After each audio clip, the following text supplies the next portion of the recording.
आज से आगे के सभी प्रश्न अर्थात क्वेश्चन नंबर 12 तक हम सारे प्रश्न हल करेंगे। बहुत आसान तरीके से बहुत ध्यान से समझने की कोशिश करना। क्वेश्चन नंबर 5 आपका कह रहा है कि दिए गए चित्र में, ये आपका चित्र दिया गया है और इस दिए गए चित्र में पी क्यू बिंदु के पर स्पर्शी हैं। ये जो पी क्यू है ये बिंदु के ऊपर क्या है भैया, स्पर्शी है। यदि एल एन वृत्त का व्यास है, एल एन क्या है, वृत्त का व्यास है। एल एन का मतलब ये चीज़ क्या है, वृत्त का व्यास है, ठीक है। तथा के एल एन 30 डिग्री है, तब आपको पी के एल का मान क्या करना है भैया, ज्ञात करना है। पी के एल का मान आपको ज्ञात करना है। तो कैसे ज्ञात करेंगे, बहुत ध्यान से समझने की कोशिश करिएगा। दिया हुआ है आपको क्या, ये जो एल के एन है ये 90 डिग्री है। एल के एन क्या है, 90 डिग्री है। इस त्रिभुज में हम करेंगे क्या, क्योंकि आपको पता है कि अर्धवृत्त पर बना कोण क्या होता है, समकोण होता है। जब ये होता है तो आपको एल एन के बराबर 180 और माइनस का ये दोनों कोणों का योग हो जाएगा। 180 माइनस ये है 90, ये है 30, तो 90 30 को जोड़ेंगे 120, 180 से 120 घटाओगे 60 आ जाएगा। पी के एल की वैल्यू कितनी हो गई, 60। यही आपका फाइनल सॉल्यूशन होगा। अब हम चलते हैं क्वेश्चन नंबर 6 की ओर। क्वेश्चन नंबर 6 हमारा कह रहा है, बहुत ध्यान से समझेंगे। कह रहा दिए गए चित्र में क्या, दिए गए चित्र में ए ओ बी केंद्र ओ वाले वृत्त का क्या है, व्यास है। ये भी आपको चित्र दे रखा है, ठीक है। इस चित्र में कहा गया कि ए डी सी 125 है, तो बी ए सी कोण का क्या है, मान ज्ञात करना है। दिए हुए चित्र में बी ए सी का मान आपको ज्ञात करना है। चूँकि हल देखेंगे, चूँकि ए बी सी डी एक क्या है, चक्रीय चतुर्भुज। अच्छा भैया यहाँ पर आ गया एक शब्द चक्रीय चतुर्भुज का। तो चक्रीय चतुर्भुज क्या होता है, ध्यान देना है कि जब भी कोई भी वृत्त दिया हुआ हो और उस वृत्त के किन्हीं 4 बिंदु पर, आप कहीं पर भी 4 बिंदु ले सकते हो, कहीं 4 बिंदु जब आपस में मिलते हो भैया, जब कहीं 4 बिंदु किसी वृत्त के भैया किस पर, किसी भी वृत्त के ऊपर मिलते हों, तो उस तरीके से बने हुए चतुर्भुज को चक्रीय चतुर्भुज कहते हैं। कैसा चतुर्भुज, चक्रीय चतुर्भुज। ऐसे तो चतुर्भुज कई तरीके के हो सकते हैं, लेकिन अगर शब्द चक्रीय की बात आ जाएगी तो चक्रीय का मतलब चक्र के ऊपर होना चाहिए। अब ये ज़रूरी नहीं कि इस तरीके का ही चतुर्भुज हो, वो किसी भी तरीके का हो सकता है वो कुछ इस तरीके से ही बना हो। मतलब ये हुआ कि 4 बिंदु किसी भी वृत्त के अगर भैया ऊपर हैं और उससे निर्मित हुआ चतुर्भुज है तो वह चक्रीय चतुर्भुज कहलाएगा। तो यहाँ आप देख सकते हो, क्या देख सकते हो, यहाँ पर आप ये देख सकते हो कि भैया जो भी 4 बिंदु ए बी सी डी, ये जो भी 4 बिंदु दिए हुए हैं ये एक वृत्त के ऊपर कुछ इस तरीके से बने हुए हैं। तो ये जो 4 बिंदु हैं इस वृत्त के ऊपर, इसलिए इस चतुर्भुज को आपने क्या नाम दिया, चक्रीय चतुर्भुज। क्या नाम दिया, चक्रीय चतुर्भुज। तो चक्रीय चतुर्भुज हैं। अब आपको ये बात पता होनी चाहिए कि चक्रीय चतुर्भुज में जो होता है वो सम्मुख कोणों का योग 180 डिग्री होता है। कितना होता है भैया, 180। जो सम्मुख कोण होते हैं उनका योग हमेशा 180 होता है। इसलिए यहाँ पर ये पॉइंट रखा गया कि ए बी सी कोण और ए डी सी कोण जो हैं इन दोनों का योग 180 होगा।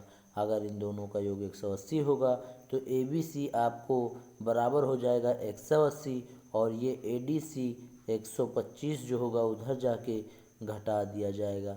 तो ए बी सी का मान 125 घटाने पर जो आएगा वो भैया हो जाएगा 55। तो ए बी सी का मान जो आया आपका वह 55 डिग्री हो गया।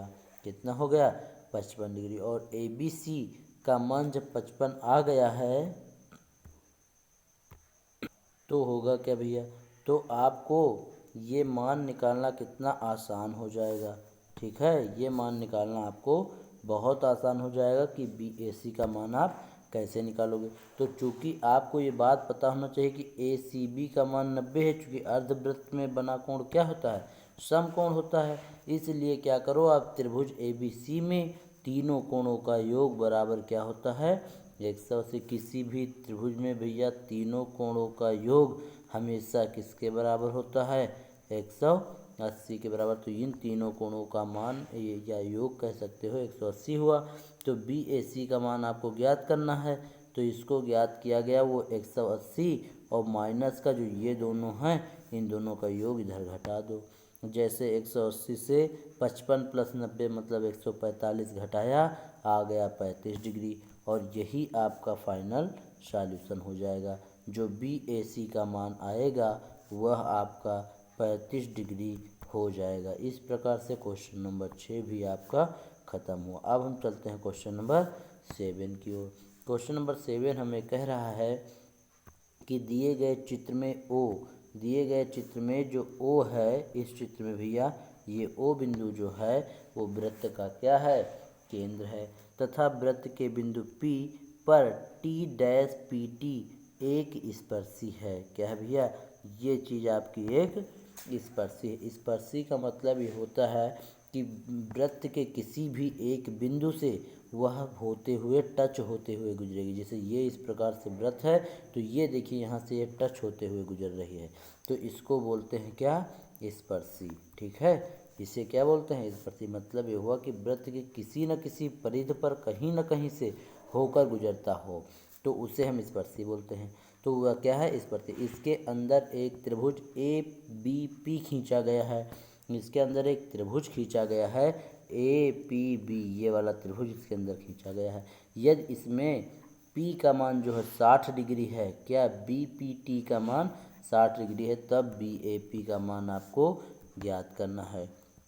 इसके लिए आपको बहुत ध्यान ये चीज़ देना है कि जो BAP होगा वो BPT के बराबर होगा। BAP जो होगा BPT के बराबर होगा, मतलब इस वाले कोण के बराबर होगा, क्योंकि एकांतर वृत्तखंड के कोण आपस में बराबर होते हैं। एकांतर वृत्तखंड के कोण आपस में बराबर होते हैं, इसलिए ये आपका 60 है, तो ये भी आपका क्या हो जाएगा, 60 डिग्री। इसमें कुछ मतलब आपको सॉल्व करने की ज़रूरत ही नहीं बची भैया। एकांतर वृत्तखंड के कोण आपस में बराबर होते हैं, अर्थात ये वाला जो कोण होगा इस वाले कोण के बराबर होगा। जब ये 60 डिग्री है तो ये भी आपका 60 डिग्री, यही आपसे क्या है, पूछा गया है। इस प्रकार से क्वेश्चन नंबर 7 भी आपका खत्म हुआ। अब चलते हैं क्वेश्चन नंबर 8 की ओर। बहुत ध्यान से समझने की कोशिश करेंगे। आपको ध्यान ये रखना है कि भैया क्या दिए गए चित्र में क्या कह रहा है, इसमें दिए गए चित्र में ABCD एक चक्रीय चतुर्भुज। फिर चक्रीय की बात आ गई, तो चक्रीय की बात जब भी करे इसका मतलब कि ये चारों बिंदु जो हैं वो वृत्त की कहीं न कहीं परिधि पर हैं। चारों बिंदु कहाँ पर हैं, वृत्त की परिधि पर। अच्छा, आप सर ये पूछना चाहते होंगे कि सर परिधि क्या होती है, तो वृत्त में जो परिधि होती है वो जो किनारे किनारे का राउंडेशन होता है, ये चीज़ इसी को परिधि बोलते हैं। और इसी परिधि के ऊपर देखिए 4 बिंदु हैं, तो इसे क्या बोलेंगे, चक्रीय चतुर्भुज। क्या बोलेंगे, चक्रीय चतुर्भुज। तो क्वेश्चन में आपका जो दे रखा है उसे ध्यान से पढ़ेंगे और समझने की कोशिश करेंगे।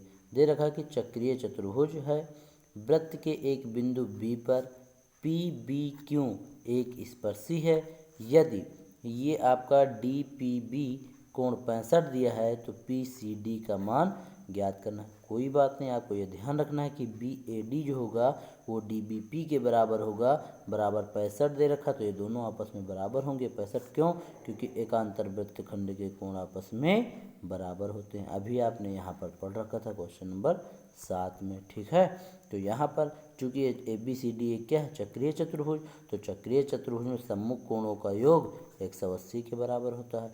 सम्मुख कोणों का योग किया तो ये प्लस ये बराबर 180। यहाँ से BCD का मान निकाल सकते हो, 180 से BAD मतलब 65 आप घटा दीजिए। जब घटाओगे तो BCD का मान आपका 115 आ जाएगा, और यही आपका फाइनल सॉल्यूशन होगा, क्योंकि यही आपको ज्ञात करना था। इस प्रकार से क्वेश्चन नंबर 8 भी खत्म हुआ। अब चलते हैं क्वेश्चन नंबर 9 की ओर। क्वेश्चन नंबर 9 आपको कह रहा है दिए गए चित्र में ABCD एक चक्रीय चतुर्भुज है। बिंदु A व C पर खींची गई स्पर्शी एक दूसरे से बिंदु P पर मिलती हैं, मतलब यहाँ पर मिलती हैं, और ये भैया आपका क्या है, चक्रीय चतुर्भुज है। ठीक है, यदि ABC का मान आपका 100 डिग्री है, मतलब ये मान आपको दे रखा है 100 डिग्री, तब APC का मान आपको ज्ञात करना है, मतलब ये वैल्यू आपको ज्ञात करनी है। ध्यान ये देना है भैया, ध्यान ये आपको देना है कि ओ को ए व सी से मिलाया। अब ओ सी पी व ओ ए पी बराबर 90 डिग्री हुआ, क्योंकि त्रिज्या का स्पर्श रेखा के साथ बना कोण हमेशा 90 डिग्री होता है। जब भी आपको किसी भी वृत्त पर अगर केंद्र से कहीं पर त्रिज्या यहाँ पर स्पर्श कर रही हो और यहाँ पर अगर स्पर्श रेखा खींची जाए तो ये हमेशा यहाँ पर 90 डिग्री का कोण बनाता है। यहाँ कहीं पर भी अगर स्पर्श रेखा से खींची जाए तो यहाँ पर भी आपका 90 डिग्री का कोण बनाता। तो यहाँ इन दोनों जगहों पर यहाँ से जो ये आपकी त्रिज्या दे रखी है यहाँ से यहाँ तक 90 डिग्री का कोण बन जाएगा। ये भी जो आपको दे रखी है त्रिज्या यहाँ से यहाँ भी 90 डिग्री का कोण बन जाएगा। तो यही आपको कह दिया कि स्पर्श रेखा पर बना कोण हमेशा 90 डिग्री होता है। और आपको ये पता है कि जो है ए बी सी व ए डी सी ये दोनों कोणों का योग करेंगे तो 180, क्योंकि आप जो चक्रीय चतुर्भुज के सम्मुख कोणों का योग हमेशा क्या होता है 180। तो इन दोनों कोणों का योग बराबर 180 कर दिया। अब यहाँ से आपको ADC तो निकालना है, लेकिन ABC का मान 100 दे रखा है वहाँ, तो इधर ले जाके घटा दिया 180 से। तो ये जब 100 घटाएंगे तो केवल 80 आ गया। अब चूँकि लघु कोण AOC बराबर 2 गुना ऑफ ADC के, तो 2 गुणे ADC अभी आपका आया है 80, तो गुणे में 80 कर दिया, तो 8 दूनी 16 160 आ गए। अब ये बताया कि केंद्र पर बना कोण परिधि पर बने कोण का 2 गुना होता है, तो ये चीज़ आपको ध्यान रखना है। अब जब ये चीज़ आपका आ गया AOC का मान, तब इसलिए चतुर्भुज APCO में चारों कोण ये हो जाएंगे और चारों कोणों का योग 360 होता है। जैसे त्रिभुज में 3 कोणों का योग 180 होता है, वैसे चतुर्भुज में चारों कोणों का योग हमेशा 360 होता है। ठीक है, तो इनमें अब क्या करेंगे, हम वैल्यूज पुट कर देंगे। जैसे इसका वैल्यू 90 रख दिया, APC आपको निकालना है, बाकी ये भी 90 है प्लस 160 बराबर 360 के। इन 160 और 90 को जोड़ेंगे और प्लस में ये 90 जोड़ेंगे, 90 90 180 हो जाएगा। 180 में 160 आप जोड़ दीजिए तो ये बन जाएगा कितना भैया 0 हो जाएगा ये, और ये 8 6 14 के 4 और ये 2 1 3, ये बनेगा टोटल 340। और 340 उधर ले जाके 360 से आप क्या कर दीजिए माइनस कर देना। जब 360 से भैया 340 आप घटाओगे तो ये केवल कितना आ जाएगा 20 आ जाएगा। इस प्रकार से APC कोण जो आया 20 डिग्री हो जाएगा। यही आपका फाइनल सॉल्यूशन होगा। अब चलते हैं क्वेश्चन नंबर 10 की ओर। क्वेश्चन नंबर 10 आपका कह रहा है वृत्त के बाहर एक बिंदु P से वृत्त पर 2 स्पर्शियाँ PA व PC खींची गई हैं। इनके बीच का कोण थीटा है। बिंदु C से PA के समांतर एक जीवा BC या CB कह सकते हो खींची जाती है, तब BAC का मान आपको ज्ञात करना है। ये आपका चित्र दे रखा है। इस चित्र में क्या है, चूँकि PA पैरेलल CB के तथा PM तिर्यक रेखा काटती है, इसलिए MCB कोण जो होगा वो CPA कोण के बराबर होगा, जो कि थीटा है, संगत कोण है। ठीक है, तो BAC जो होगा वो MCB के बराबर होगा, थीटा, जो कि एकांतर वृत्तखंड के कोण होते हैं। और यही आपको क्या करना था, BAC ही आपको ज्ञात करना था। इस प्रकार से BAC बराबर MCB इक्वल टू थीटा, ये एकांतर वृत्तखंड के कोण होते हैं। इस प्रकार से क्वेश्चन नंबर 10 भी खत्म। आज चलते हैं क्वेश्चन नंबर 11 की ओर। क्वेश्चन नंबर 11 हमारा दे रखा है कि दिए गए चित्र में O वृत्त का क्या है, केंद्र है। ये O जो भी है वृत्त का केंद्र है। वृत्त के बाहर आपको दे रखा है कि वृत्त के बाहर एक बिंदु T से वृत्त पर 2 स्पर्शी TP व TQ खींची गई हैं। यहाँ स्पर्श जीवा वृत्त के शेष भाग से कितने PAQ 70 डिग्री का कोण बनाती है, तब दोनों स्पर्शियों के बीच का कोण ज्ञात कीजिए। ये आपको वृत्त दे रखा है। इस वृत्त से 2 स्पर्शी ये दे रखी हैं। इन दोनों स्पर्शियों के बीच में कितना कोण है, यही आपको कोण ज्ञात करना है। और इन दोनों की मतलब रेखाओं के बीच का कोण 70 आपको दे रखा है। तो ध्यान रखना है आपको कि ये PAQ बराबर PQT ये 70 डिग्री के बराबर दिया है। चूँकि एकांतर कोण बराबर होते हैं, मतलब जो ये कोण होगा ये भैया PQT के PQT मतलब इस कोण के बराबर होगा, क्योंकि एकांतर कोण हमेशा आपस में बराबर होते हैं। और टी पी बराबर टी क्यू दे रखा है, इसलिए सम्मुख भुजाएं, अगर दो भुजाएं बराबर हैं तो भैया उनके सम्मुख कोण भी आपस में बराबर होते हैं। तो टी पी बराबर टी क्यू है, टी पी बराबर क्या है, टी क्यू है। जब ये दोनों आपस में बराबर हैं तो ये कोण भी आपस में बराबर होंगे। चूँकि ये 70 है तो ये भी 70 होगा, जब ये 70 है तो ये भी 70 होगा, तो ये दोनों कोण आपस में बराबर होंगे। अब इस त्रिभुज में पी टी क्यू में भैया पी टी क्यू जो होगा वो 180 माइनस 70 प्लस 70 होगा। चूँकि त्रिभुज के तीनों कोणों का योग हमेशा कितना होता है, 180 होता है। तो इस भैया त्रिभुज में अगर देखा जाए तो ये कोण प्लस ये कोण प्लस ये कोण बराबर 180 होना चाहिए। तो टी मतलब पी टी क्यू आपको निकालना है, इसलिए ये प्लस ये 180 से अगर घटा दिया जाए तो भैया ये और ये हैं कितना 70 तो 7 दूनी 14 140 आप 180 से घटाओगे जो भी आएगा वो पी टी क्यू का मान हो जाएगा। तो 180 से 140 घटाया तो केवल 40 आया, यही आपका पी टी क्यू का मान हुआ। इस प्रकार से क्वेश्चन नंबर 11 खत्म। अब चलते हैं क्वेश्चन नंबर 12 की ओर।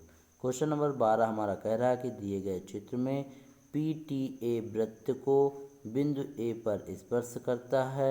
यदि ये पी ए सी का मान 40 है, बी ए टी का मान 55 है, तो सी ए बी का मान ज्ञात कीजिए। ये भैया आपका चित्र दिया है, इस चित्र में सी ए बी का मान आपको ज्ञात करना है। सी ए बी का मतलब ये वाला मान आपको ज्ञात करना है। इसके लिए ये 55 दे रखा है और ये आपको 40 दे रखा है।